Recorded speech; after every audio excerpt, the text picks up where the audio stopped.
quickly introduce our next speaker, which will actually be a pre-recorded session. But our next presenter is really Professor Derek Jones. So he's the director of the Cardiff University Brain Research Imaging Centre, or in short, CUBRIC.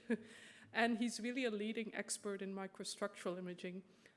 He has been really like the key driver for advancing the fusion MRI techniques, not just the fusion, but myelin mapping techniques as well, to examine white matter organization. And I really hope you appreciate that I'm saying white matter organization and not white matter integrity, as we all know the critical paper of Derek on this topic. But he really examines like changes, alterations in white matter organization and the relationship with symptoms in a wide range of clinical populations as well, really going from neurological disorders to psychiatric patients. He even has received an MBA as well for his contributions to medical imaging, but also for science engagement. And the title of his talk of today is Structometry at 64 millitesla. Hi everyone, and thanks for coming to this talk. I'd like to begin by thanking Karen and Meng for the invitation to participate in what is an amazing session, and I'm just sorry that I couldn't be there in person or indeed to present live. But I've been asked to talk about tractometry at 64 millitesla. Now, this isn't something I was known for. We typically work at higher field strength and with stronger gradients. And if you do have the privilege of access to such a scanner, you can get some pretty remarkable results. And to show you this, I'm going to hand over to the BBC. The world's most detailed scan of the brain's internal workings has been produced by scientists at Cardiff University. The MRI machine reveals the fibres which carry all the brain's thought processes. Doctors hope it will help increase understanding of a range of neurological disorders and could be used instead of invasive surgery. So this is a reconstruction from a connectome scanner, that's 3T with 300 millitesla per meter gradients. It's a fairly unique system in the world, and we're incredibly privileged to have access to that kind of equipment. It's certainly not found in the global south, and that's one of the themes that I want to pick up on. But if you look at this, it's not just as a result of those ultra strong gradients, which gives us higher fidelity and resolution of fiber crossings, but this visualization is also a result of a collaboration with Siemens Healthineers. And it's when you put all these elements together, you get this exquisite reconstruction of the white matter pathways. But for now, I want to talk about something else. And I want to tell you a story. And this story happened just around 2 years ago. I get to work with all kinds of people. Neurosurgeons is one example. And this is a story about a conversation with Eric Borgstein, who's a pediatric neurosurgeon. Eric met me at the maternity ward and introduced me to a mother and her baby. The mother held up the baby to me, and what I saw, I just wasn't ready for, because that baby had a huge growth occupying most of the face, a teratoma. And Eric turned to me and said, if only I could scan that baby, I would be able to remove that tumor safely and improve the quality of her life. Now, this conversation didn't happen in Cardiff. This happened 7,000 miles away from me in Blantyre in Malawi in 2023. And I was initially very confused. Why? Because just a few minutes earlier, I had posed for this photograph with Coles Chilangulo in front of a GE midfield scanner. Now, I love images, but images don't always tell the full story. And in fact, this picture doesn't tell the full story because this scanner hadn't worked for over 18 months. Why? Well, the hospital was given the scanner with an initial service contract. And when that service contract expired, they couldn't afford to replace an amplifier that had broken. So this scanner was never used and that baby was never scanned. But this itself is a rare sight. In fact, 70% of the world doesn't have access to MRI. It's too expensive to buy. And when you have it, it's too expensive to run.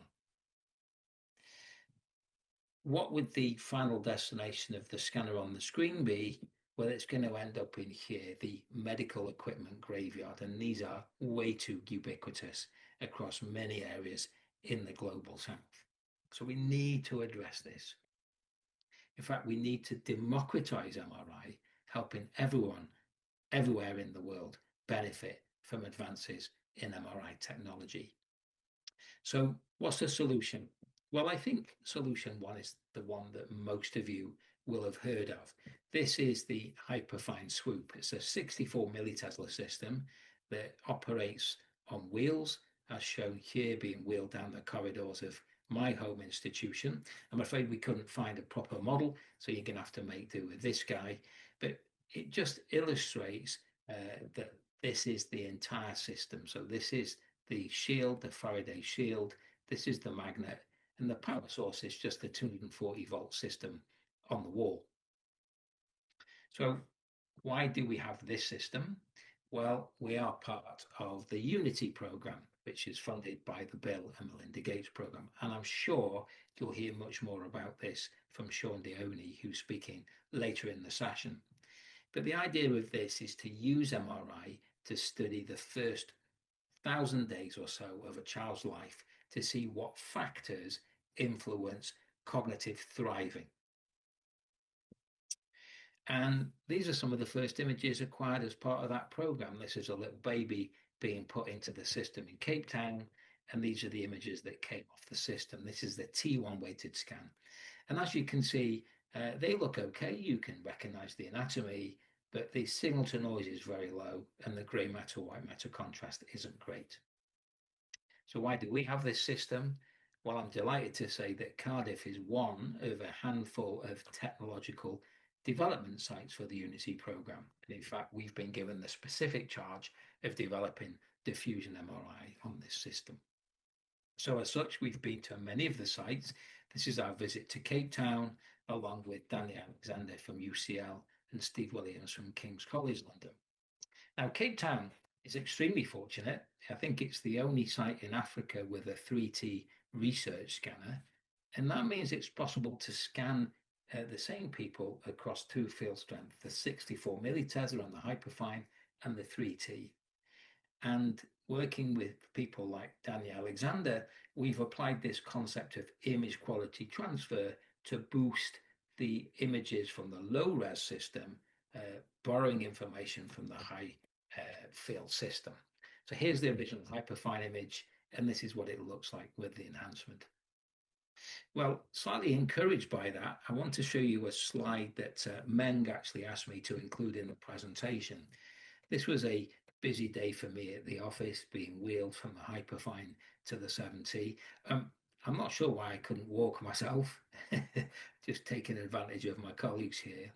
But what we were able to do is initially start with the low resolution T2 weighted image from the hyperfine and that from the 7T, and apply this image quality transfer and synthesize the T1 weighted image from that. And I think you'll agree with me that it's hard to differentiate between these two images by the naked eye. And this was work we did with Lisa Ronan at UCL. So that's all good. But what about this initial image that I showed you? Is there any hope that we would be able to get an image like this from that low field system? Well, I have to say, when I first got this system, I was rather skeptical. What would this look like on the hyperfine? Well, we tried it with the vendor settings, and we did some 6-direction DTI and made some color orientation maps. And what did it look like? Not great, to be honest. Very noisy, not very impressive. But then Gates was generous enough to fund 2 PhD students, James Golem and Joshua Amatepe, who worked extremely hard at improving the physics, the acquisition, the denoising on the system. And after just 1 year of effort, they were able to significantly enhance the images. So these start to look like something obtained from a higher field system. So this then led to a series of publications at ISMRM. We presented the first DTI and tensors at 64 millitesla at the ISMRM. The following year, we demonstrated that you could do spherical deconvolution with this system and resolve complex fiber architectures. And we even showed how you could do whole brain connectomics. So I give those references if you'd like to go back and look at them. And I think what encouraged me was that this result on the left is something we'd originally done at 3T, finding a new pathway that connected between Broca's and Wernicke's area via this third cortical region dubbed Geschwitz territory that made it onto the cover of Gray's Anatomy.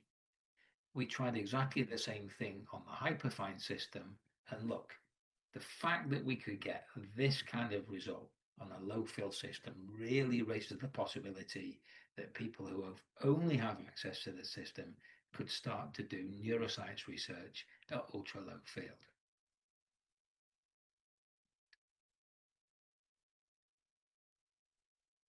We've also tried that image quality transfer enhancement, and we've boosted the spatial resolution. So I think, again, we can start to get something that looks like higher field data.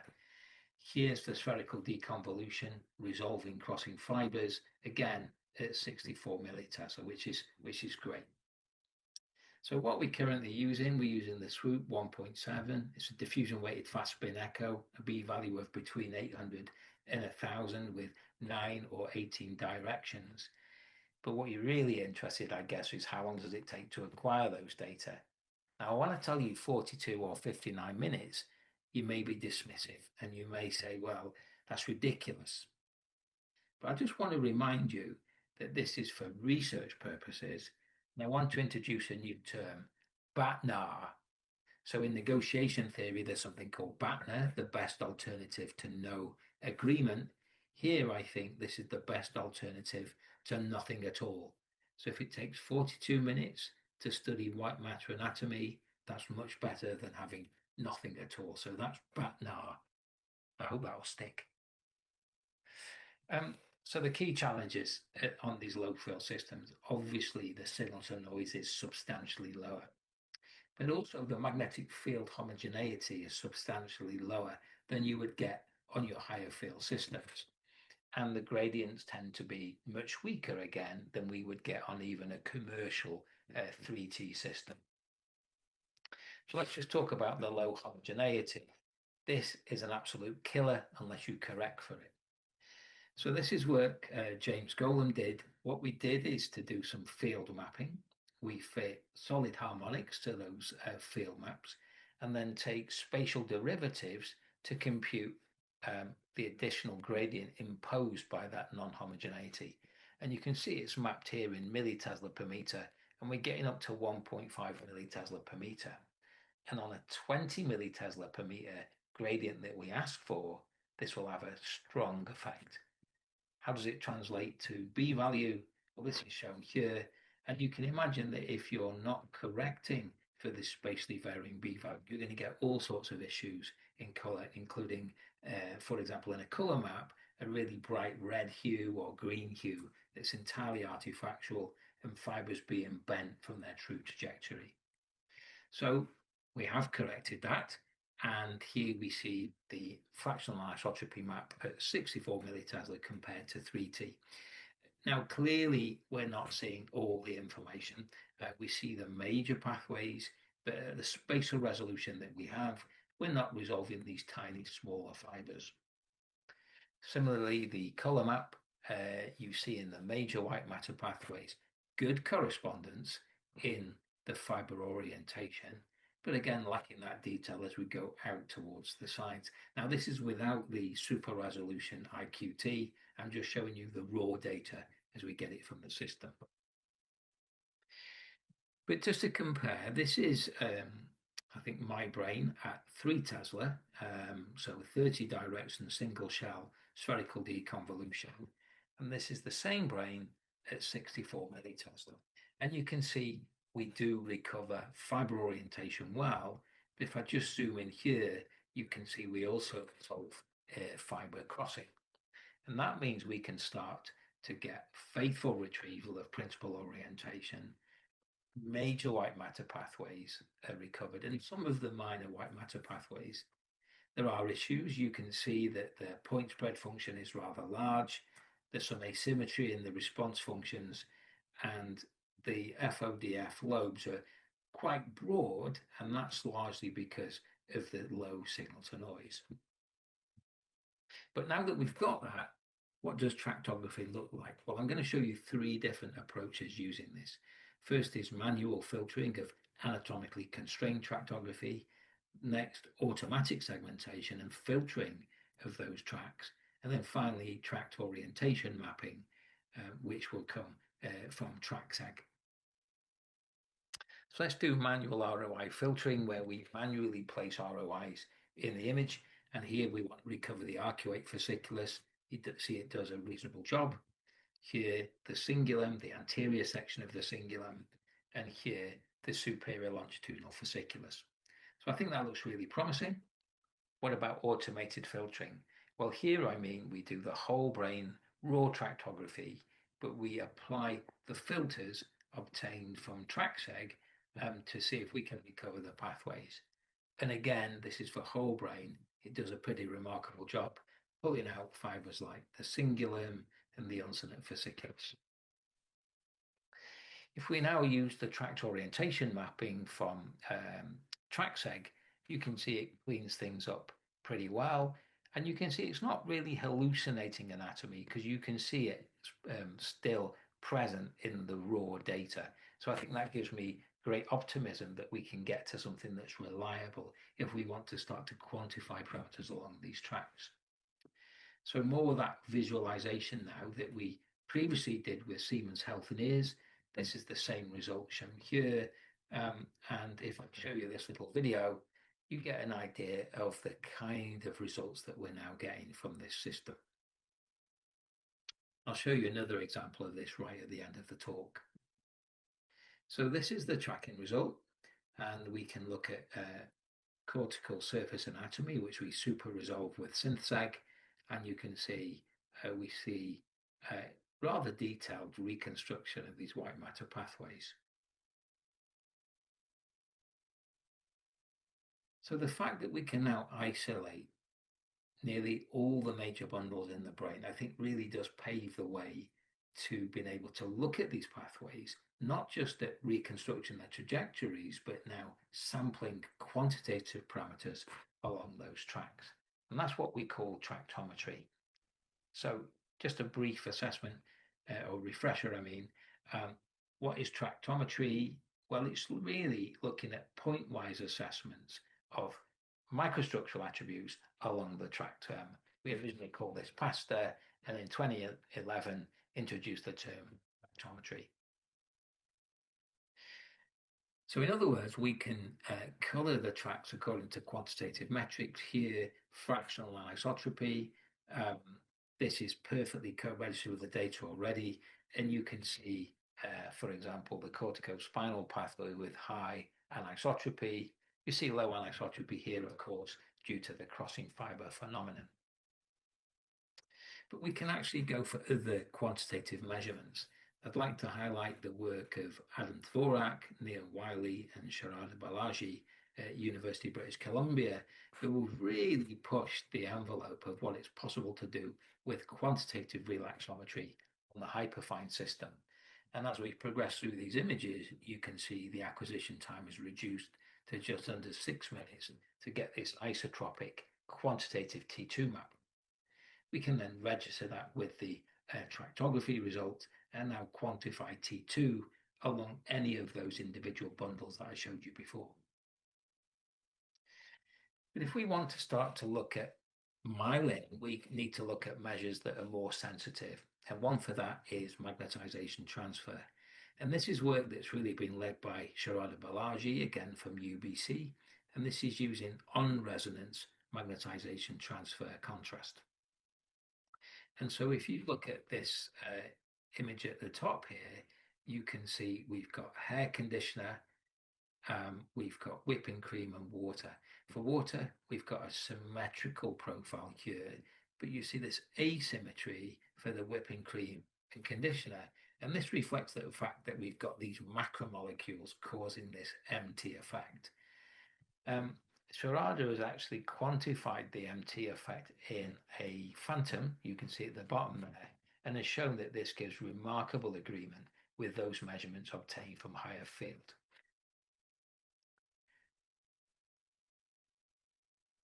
So we can then compute a magnetization transfer ratio, and the guys have shown it's highly repeatable. This is the difference between scan session 1 and scan session 2. This is the Bland-Altman plot and the overlay of the histogram. So this seems a really promising metric. It shows sensitivity to demyelination in multiple sclerosis. Can we look at this along specific tracks?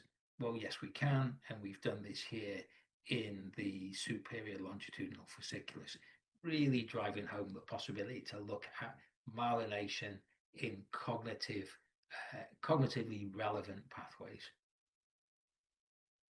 here in the corpus callosum. So I've shown you this, and if I go back to my story in Malawi, you might say, well, surely your brain surgeon friend would be happy. You can reconstruct all these tracks. Not quite. What is the problem? Well, we've identified the 7 deadly acids that are going to stop the spread of this technology into the south, the global south. And I don't have time to go into all of them. I've listed them all here, but certainly one of them is sky-high costs. And as a result of this, we've assembled a group of people, we're calling the Democratising MRI team, and we've just been supported by Wellcome Trust for an 8-year Discovery Award programme to really address these issues. First, sky-high costs. Why do I say that? This system is fantastic. When it was first installed in the Unity program, the cost was about $70,000. Since that time, the cost has rocketed and is now around 400,000. This really pushes this out of the reach of the global south and puts it back into the domain of largely North American radiology clinics. Also incredibly heavy. I think it's around 635 kilograms. Now, why do I mention that? When I spoke to Eric Borgstein in Malawi, there was a hyperfine system in another part of the hospital, but because of its weight, it was not possible to get it up various ramps and get it to him. And so when we talk about the system being portable, I just want to ask, is 635 kilograms really portable? Maybe to this guy. So we really need to reduce the weight and reduce the cost. So what's the solution? Well, we think the solution is here. This tiny little magnet, 12 millimeters on each side. And of course, we don't just use one. We put multiple magnets together using a complex algorithm in what's called a Hallback array to create a uniform magnetic field. And to illustrate that, we're going to visit Jones Obongoluch in Mbarara in Uganda, who is here assembling a Hallback system. So these are the individual magnets. They're arranged in these plexiglass discs, and if you put enough of them together, you can create a uniform magnetic field strength of about 50 millitesla. So how does that address the sky-high costs? A system like this should be manufacturable for about 20% of the cost of the commercially available low-field systems. But at 0.05 Tesla, you're at about 2% of the field strength. What kind of images would you get from this? Well, this is the work of Andrew Webb, and just 5 years ago, the images didn't look fantastic, but just look what a few years of effort has done to boost the quality of these images. These are now extremely passable. And so our project will be to attain the same kind of tractometry results on the Hallback system that we got on the hyperfine system.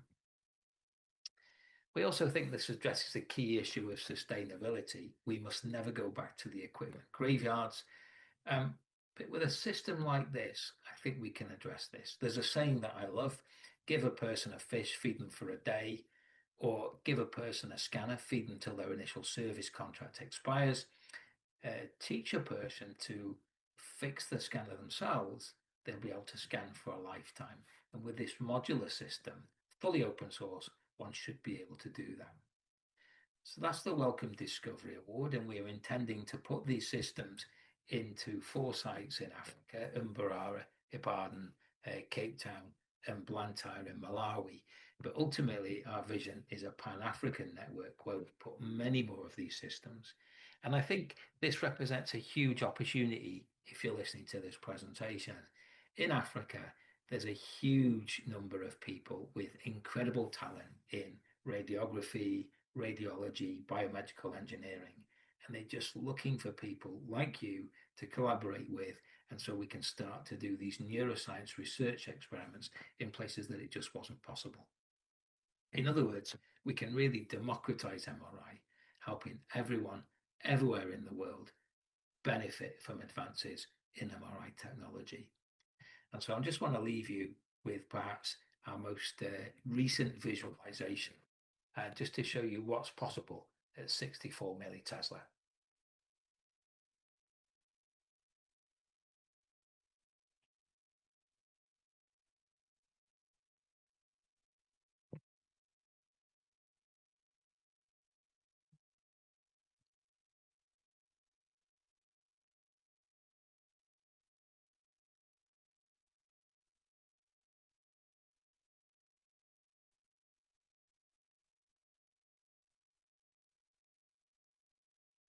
And with that, I'll say thank you for listening. I'm sorry I'm not there to take questions, but hopefully you can find me online, and then I'll be happy to have a chat. Thank you.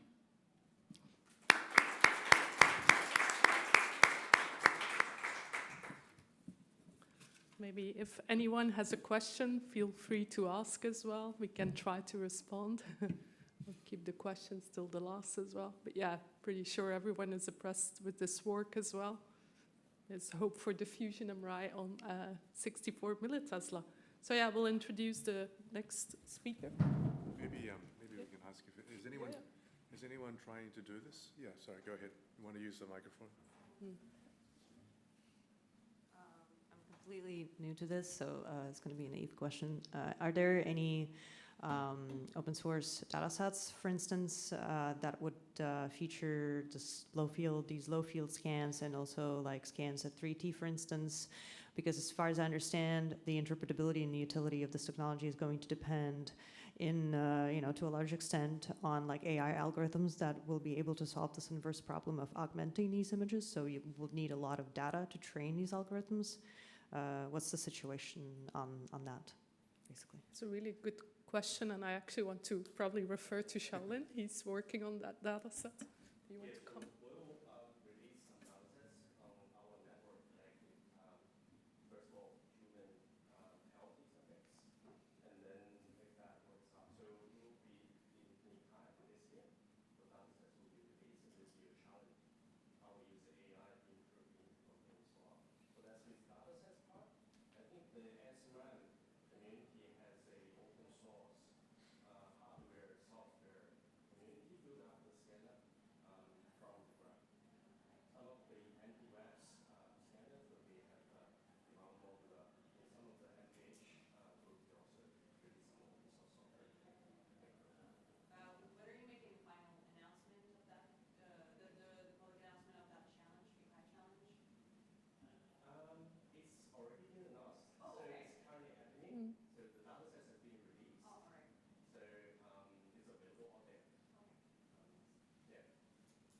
Yeah, so you raised a very important question, and Karen had raised it with her introduction that as a neuroradiologist, it's difficult for us to accept the image quality for diagnostic purposes. And even though at the Alfred we had the first hyperfine swoop in Australia, we really haven't utilized it to the fullest because the image quality has been poor. So, I mean, this is one extent of it that Derek's shown us that's phenomenal doing the tractography. But I think that we will see over the next 2 or 3 years a very rapid progression in one, augmenting the signal to noise and image quality and the resolution, decreasing that 59-minute scan time to a much lower scan time. And then I think through the rest of and Karen's put together this amazing program today, you'll see examples of not only enhancement in image quality to allow a neuroradiologist like me to make the diagnosis, but culminating is in the talk that I'm going to give. We're probably not going to require to actually see, and Zalin alluded to this a little bit, we won't be required to see the abnormality to make the diagnosis. And I think Juan might speak to this a little bit. There'll be abnormalities, say, in brain injury where there's microhemorrhages on a SWI, or there's microhemorrhages in a patient that has trauma or Alzheimer's disease where there are microhemorrhages that we can't see. And you know, the issue is that even at 1.5 and 3T, we're trying to produce the AFL Brain Initiative protocol where if you're comparing a concussion patient at 1.5 Tesla, and then you scan them on the follow-up scan at 3T, but there are more microhemorrhages, does that mean that they have more concussions, right? Obviously not. And we know that the microhemorrhages are there. Just because we don't see them doesn't mean they're there. And the field, I think, will move very rapidly to the point where we won't actually need to generate the images. We won't actually need to see the images. We will need to do that in the short term so that as a neuroradiologist, we need to validate the algorithm to know that they're there. But ultimately, and I think that this will happen in the next 4 or 5 years, that the image quality will be enhanced at ultra-low field, and we will be able to make a diagnosis and then send these scanners out into the community, to Africa or to regional Australia, Queensland, Western Australia, whatever, get images of patients with multiple sclerosis, brain tumors, traumatic brain injury, detect these abnormalities, produce a report where there's no radiologist or there's no neurologist, and we will rely on this to make the diagnosis. So then there'll be actually no need to generate the images. I think the rest of the session today, we'll see a lot of this technology being initiated, but I think in the next 4 or 5 years, it'll actually be happening. Very exciting times. Yeah, really exciting times. So hopefully we can also convince you guys to join us on this dark side. Any further comments as well? Yeah, we'll maybe send a link as well about that challenge.